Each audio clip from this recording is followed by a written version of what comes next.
I pulled the door open to that overpriced Italian place with a cake box in one hand and my wallet already hurting in the other. I'd booked the private room 2 weeks earlier, picked the menu myself, ordered a custom tiramisu cake with congrats, Ken, piped in perfect cursive. It was supposed to be a classy retirement dinner for my girlfriend's dad. Something thoughtful to show I cared. But on the way there, she dropped a little surprise in the car. "Oh, by the way," she said, digging through her purse like it was nothing, "Eli's in town. He's gonna swing by the dinner. Hope that's cool." Eli, her ex-fiancé. I gripped the steering wheel tighter. "You invited your ex to your dad's retirement dinner?" She shrugged. "They're close. It's not a big deal. He's like family to them." I stared at her for a beat, waiting for the joke, but she just kept texting. So I let it go. I didn't want to ruin the night before it even started. But in my gut, I knew this was gonna blow up. We walked in, and there he was, already posted up in the corner of the private room, half through a glass of bourbon. On my damn tab, I plastered on a fake smile, said hey, and sat on the far side of the table. The rest of the family trickled in. Her dad, her sister, an uncle and aunt, maybe 10 of us total. But once Eli started talking, it was like the spotlight was his. He and my girlfriend laughed their way through old stories from college, ski trips, inside jokes I'd never heard before. I sat there like a damn ghost, nodding and chewing bread while they giggled about the time they got kicked out of a bar in Tahoe. I glanced at her. Nothing. No checking in, no making space for me in the conversation. Just that easy, flirty smile she used to give me when we first met. Then Eli flagged down the waiter. "Let's get something special, 1 bottle of the Sassicaia," he said. I blinked. That bottle was nearly $400. She laughed. "Oh my God. For real? Fine. 1 for old times." And that was it. No asking me. No checking the budget. I pushed back my chair, excused myself to the bathroom. In there, I did quick math. My share, including the cake, the deposit, and my dinner, about $420. I folded the bills, walked past the kitchen, and slipped out the back into the cold night air. Didn't say a damn word. I walked 2 blocks to my car, fired up the engine, and turned my phone off before it even connected to Bluetooth. I didn't want to see her name. Not yet. I drove aimlessly for a bit, grabbed drive-through from a taco place, parked in an empty lot, and just sat there in silence. No music, no noise, just me and a pile of napkins and hot sauce packets. Felt damn good. An hour later, I flipped my phone back on. The thing lit up like a slot machine. 63 missed calls. Over 100 texts. Her name was on most of them, but a few came from her sister. 2 unknown numbers too. The first message popped up before everything even loaded. "What the actual hell is wrong with you?" Then another. "I'm stuck with the check. My dad dipped early and Eli didn't bring a damn wallet. You're a child." One after another, messages accusing me of ruining her dad's dinner, saying I embarrassed her in front of her whole family. One even said I did it on purpose. Then Eli decided to jump in. "Bro, real mature. She was crying in the parking lot. That's on you. Grow the hell up." I stared at the screen, clenched my jaw, and typed back. "You invited your ex to a dinner I paid for and let him hijack the night. I paid my share. Then I blocked him. Didn't bother responding to her yet. Let her stew in it." 2 days later, Sunday afternoon, I was home watching football when someone started banging on my door like they had a warrant. I looked through the peephole. It was her. I opened it halfway. "What do you want?" She shoved past me like she lived there. Her hair was a mess, no makeup, puffy eyes. "I cannot believe you just left," she said, spinning around in the living room. "You left me there. With him." "Yeah," I said, shutting the door behind her. "After you let him order a $400 bottle on my tab." Her voice jumped an octave. "You could have just said something. Instead you storm off like a moody teenager and stick me with the bill? My dad didn't even finish dessert." I crossed my arms. "Maybe your dad left because he saw what a joke the night became." She scoffed. "Wow. So now it's my fault that my ex showed up and tried to be nice." I stepped closer. "No.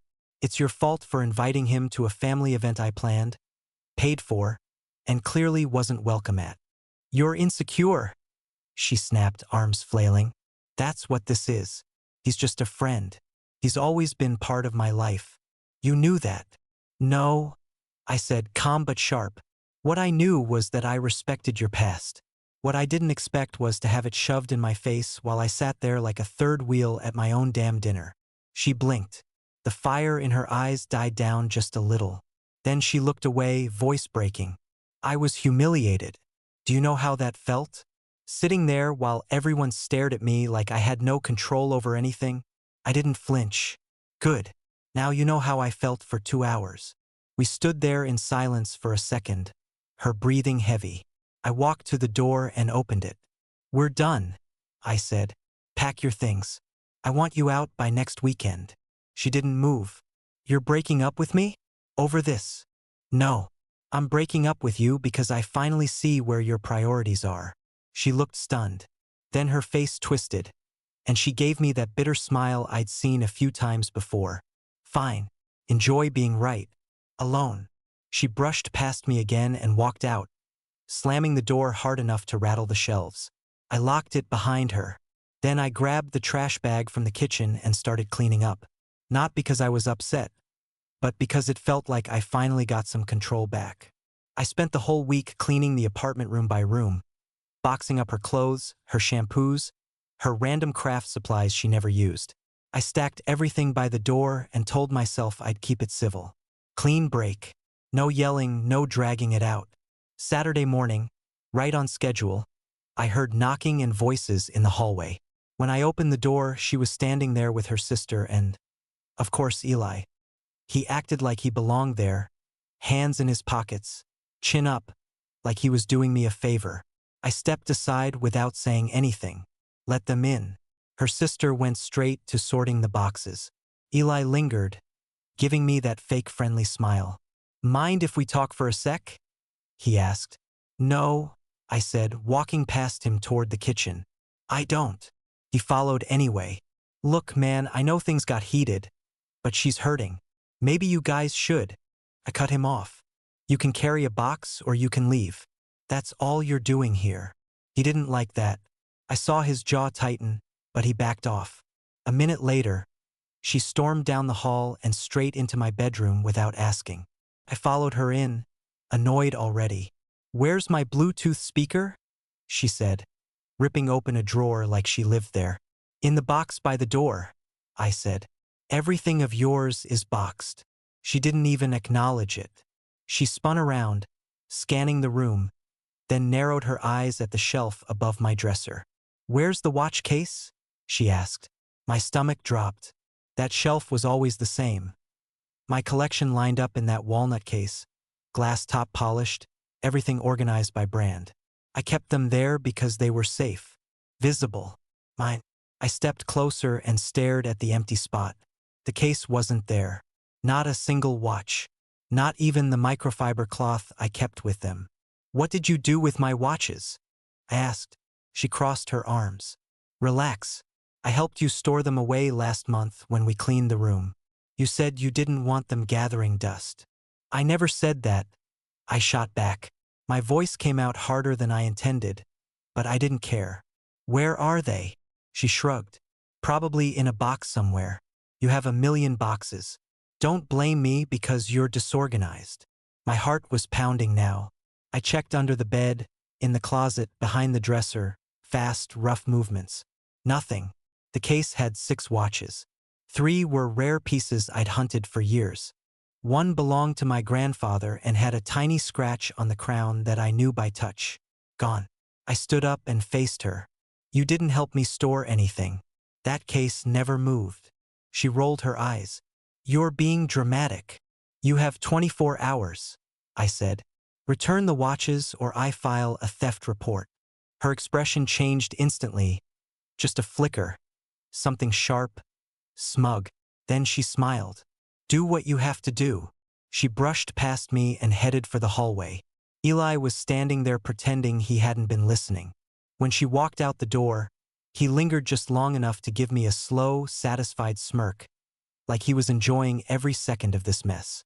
I grabbed the door and shoved it closed behind him, hard enough to shake the frame. As soon as the door slammed shut, I grabbed my phone and called the non-emergency line. Took 15 minutes just to get someone on the phone. I told them exactly what happened. My ex took a case of watches, some of them valuable, and she won't return them.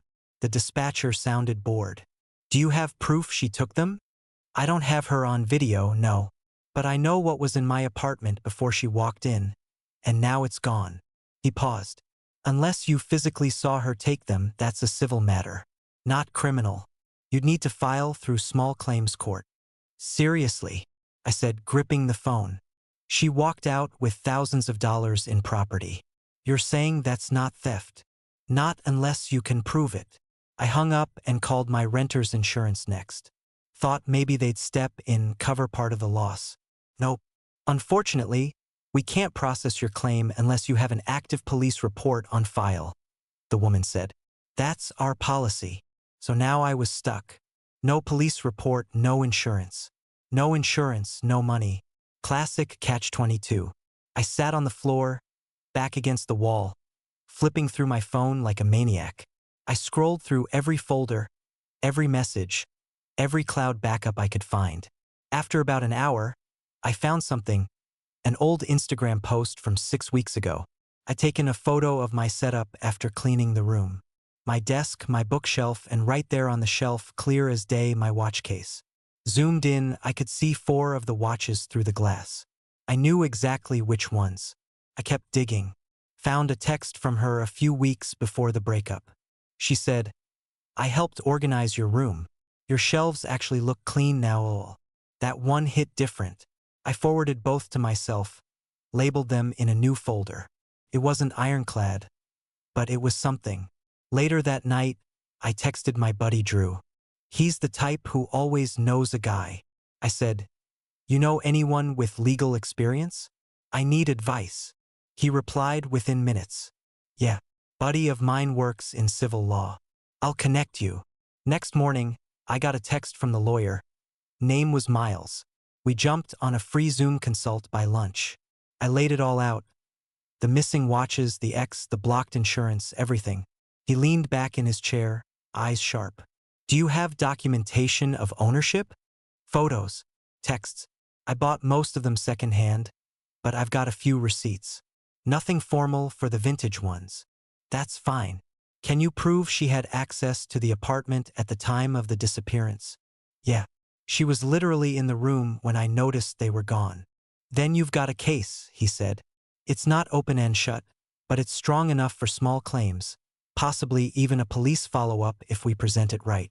He told me to gather everything, photos, receipts, text threads, anything with a timestamp. Said if I could lock down proof the watches were there recently and that she had a chance to take them, it'd change the game.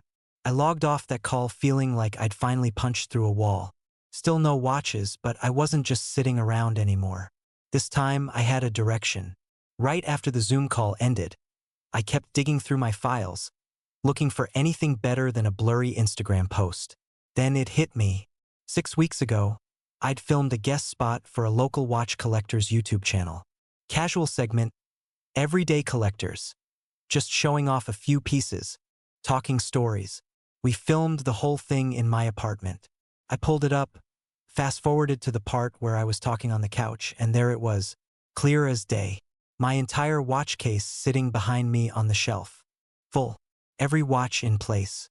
I paused the video, took a screenshot, then clicked the upload date timestamped. 6 weeks ago. I felt like I just hit a vein of gold. I dropped the screenshot and the link into an email and shot it to Miles, the lawyer. Subject line, bingo. He called me back 10 minutes later, actually laughing. This is perfect, he said. It shows the case, shows the apartment, it's publicly timestamped. You've got ownership and location locked down. He walked me through refiling the police report. This time, I submitted the video, the screenshots, the old texts, everything. I wasn't just some pissed-off ex anymore. I was a guy with evidence. 3 days later, a detective called to confirm they were following up. I gave them her work address. The next day, I got a message, but not from her. It came from her sister's number. This is harassment. You're taking it too far. Drop it before it gets worse. No names. No punctuation. Just that. 10 minutes after that, I got a DM on Instagram from Eli. Dude, chill. She doesn't even know where half of them are. Some might be broken or whatever. Let it go. My hands clenched the phone. He always had this way of acting like he was the only adult in the room, like he was handing out wisdom from a throne. I took screenshots of both messages, sent them straight to Miles. His reply was short. They're panicking. Good. Let's tighten it up. I didn't respond to her. Didn't message Eli back either. Let them talk themselves deeper into the hole. But it was that line, some might be broken, that set something off in me. Because I knew what that meant. My grandfather's Omega had a mechanical movement so delicate it couldn't take a drop. It didn't belong in a junk drawer or under a pile of jeans. If that watch was scratched or busted, that wasn't just money, it was bloodline. I paced around the apartment, heart racing, fists tight. I thought about all the hours I'd spent researching those watches, cleaning them, adjusting the straps by hand. That case wasn't just a box. It was a decade of hunting and saving and family. And now I had to sit here waiting for people who didn't give a damn to maybe give them back? No. I texted Miles again. Can we escalate this legally? His response came quick. Yes, we file in small claims immediately. Let me draft the paperwork. By the next morning, I had the case file in my inbox. Estimated loss. $6,800. We were done playing nice. The next morning, I signed the small claims paperwork, scanned it, and filed for $6,800. Market value plus sentimental loss. It was every penny those watches were worth and then some. 2 days later, she got served at her job. A buddy of mine works in the same building. Texted me as soon as it happened. Said she went off in the lobby, yelling at the process server, crying, cussing, the whole show. Didn't take long for the phones to start lighting up. First, it was her mom. You don't have to do this. She's been through enough already. She stole from me and refused to return it. I said flat. What would you do if someone took your wedding ring and claimed it was just a misunderstanding? Click. Then came her sister. Come on, man. This isn't like some stranger. You guys lived together. Exactly. She knew where I kept them, and she took them anyway. I'm not dropping anything. Then, surprisingly, her dad. He actually sounded calm. Said he just wanted to understand. I told him everything, start to finish. He sighed and said, I had no idea it got that bad. Then asked me to consider just settling it quietly. I told him no. She didn't want quiet. She wanted to win. A few days later, I recorded a podcast episode. I'd been doing small episodes for fun, gear reviews, collector stories. This time, I told mine. Didn't drop names, didn't get petty, just laid out what happened. How a personal collection became a target. How documentation saved me. By the next week, it was everywhere in the local collector circles. I woke up to dozens of reposts. A guy tagged me in a story. This is why you always keep receipts. Then someone tagged her nonprofit employer. I guess they figured out who she was. Next day, she was placed on administrative leave, pending investigation. That detail came from her ex. Because of course, Eli couldn't keep his mouth shut. He blew up my DMs again. Are you happy now? You got her suspended. She's a wreck. All over some F-King watches. I didn't even hesitate. She took something that didn't belong to her. I gave her a chance to fix it. She spit in my face. He kept going. You've dragged this out. She doesn't even know where half of them are anymore. What's the point? Then she shouldn't have taken them, I replied. Blocked him after that. Honestly, I didn't care if she cried, screamed, begged, or blamed me. She made a choice. And now the fallout wasn't just mine to deal with. Miles called that afternoon to go over court prep. He was calm, but I could hear the grin in his voice. We've got everything we need, he said. Her texts, his DMs, the video, the appraisals. It's all airtight. What's the judge gonna care about most? I asked. Ownership and motive, he said. You can prove both. She's gonna spin it like confusion, but it won't fly. Not with this much digital trail. That night, I walked past the empty shelf again. The spot where the case used to sit looked extra bare now. But for the first time, I wasn't just angry. I was focused. She wanted to play games. Now we were playing on my terms. 2 days before the court date, I was getting lunch when my phone buzzed with a message from an unknown number. No intro, just a photo. 12 watches spread out on a granite countertop. Not in a case. No padding. Just dumped there like junk at a garage sale. None of the rare pieces were there. No Omega. No Seiko Panda. Not even the limited edition Hamilton I scored last fall. Below the photo, the message read, "This is all she has. Some might be scratched. Take it or leave it." No name, no apology. Just that cold little note like we were haggling over leftovers. I stared at the screen for a second, then hit forward and sent it straight to Miles with a one-liner. "Offer came in." He replied 2 minutes later, "Hold. We're walking into court with a strong hand." No response. I left it at that. An hour later, Eli blew up my phone again. He must have heard she'd tried to settle. "She's a wreck, man. You got her suspended. She's not sleeping. She might lose her place. Don't you care at all?" I stared at the message, felt my jaw clench. I typed back, "She cared enough to steal from me. She can face the consequences." He came back fast. "You're gonna ruin her whole life over this? You think this is justice?" I didn't respond, just hit block again.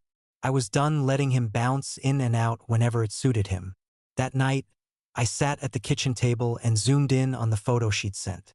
Some of the watches had scratched faces. Couple were missing straps. One had the wrong bezel entirely. She didn't just hide them. She tossed them around like they meant nothing, like they didn't hold memories. The Omega wasn't in the photo. That one hit hardest. It wasn't about resale value. That watch had history. My grandfather gave it to my dad, who passed it to me when I turned 21. I wore it to job interviews, my college graduation, my first date with her. Gone. Miles called that night, voice calm like always. "We're ready," he said. "She tries to offer scraps, we stay silent. Let the court hear the whole story." "What if she tries to spin it?" I asked. "Like it was a misunderstanding?" "She already lost that chance," he said. "She lied. You documented everything. The timeline, the proof of ownership, her refusal to return them. Her DM campaign through Eli? That's icing." I leaned back in my chair, stared at the empty shelf across the room. "This ends next week," I said. "No," he corrected. "This ends in 2 days." And I believed him. We showed up 10 minutes early. Me in a dark polo and clean jeans, Miles in his usual button-down and blazer, calm as hell. She walked in right behind us, wearing business casual like she was headed to a job interview. Beige blouse, slacks, not a speck of makeup. Her lawyer looked worse. Mid-40s, loose tie, hair like he gave up halfway through brushing it.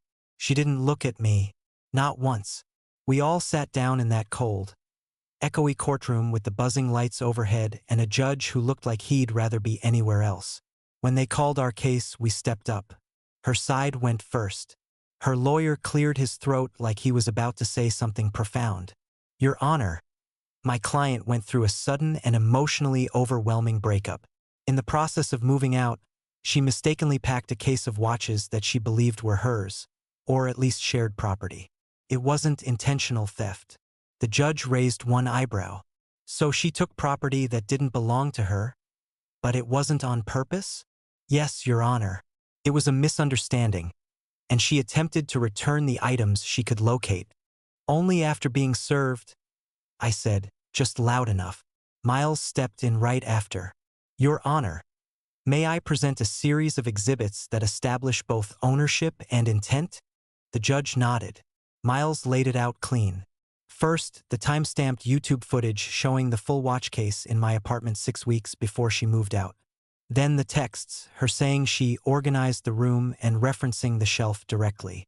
Then screenshots of Eli's DMs, her own ex admitting she didn't know where half of them were, that some were probably broken. Finally, the appraisals. We'd had all 12 watches professionally assessed for market value. The ones missing, Worth the bulk of it. Especially the Omega. The judge skimmed everything, flipping through the binder without a word. Then he looked up, eyes locked on her lawyer. Where are the rest of the watches? The guy blinked, looked at her, then back at the judge. She may have accidentally donated some, or misplaced them. Donated? The judge tilted his head. You're telling me she accidentally donated vintage watches she claims she thought were shared?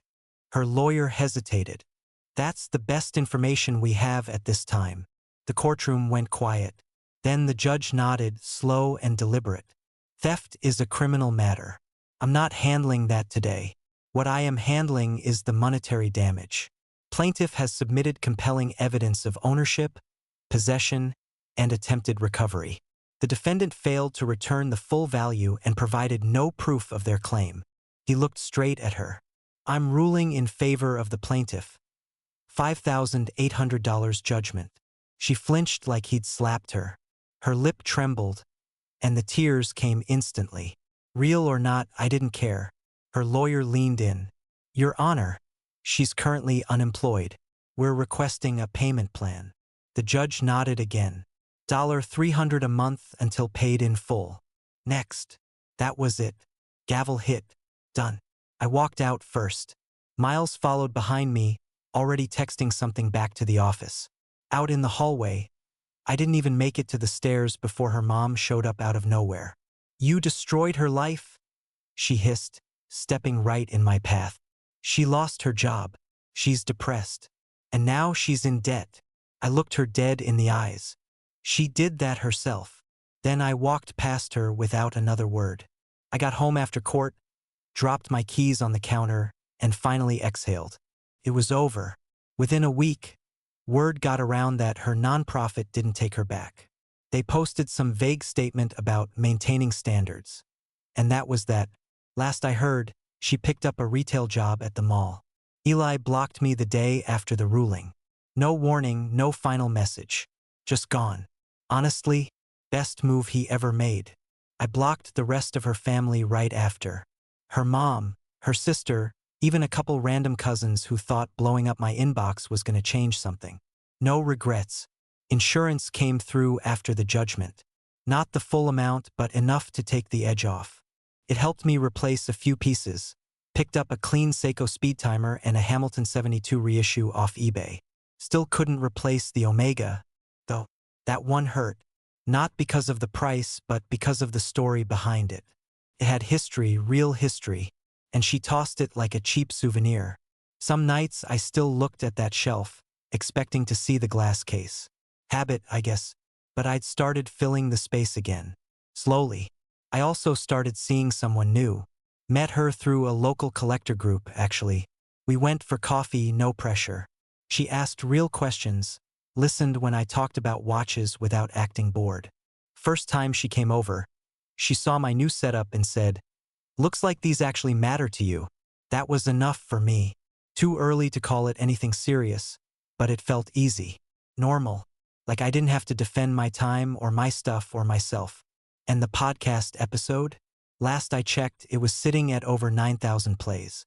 Comments still rolling in. Half the guys said I should have sued for more. A few called it therapeutic. Guess everyone's got a story like mine, just waiting to boil over. Final lesson? Document everything. Every receipt, every text, every time someone shrugs and says, "Don't worry about it." Because one day, that same person might flip your life upside down and pretend you're the crazy one. And if someone ever invites their ex to a party you're paying for, walk out before dessert.